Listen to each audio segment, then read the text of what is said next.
Sebuah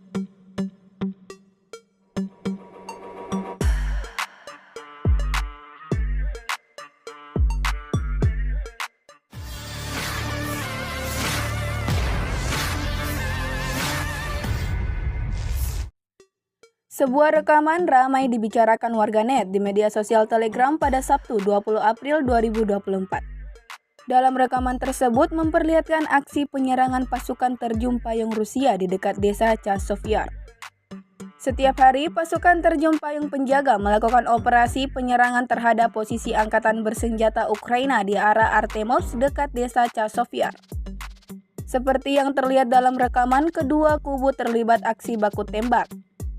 Pejuang dari kubu Rusia terus berusaha memukul mundur dan mengusir sekelompok tentara Ukraina. Tidak diketahui pasti seperti apa selanjutnya. Video ini viral dan menuai beragam komentar dari warganet.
Download Tribun X sekarang, menghadirkan lokal menjadi Indonesia.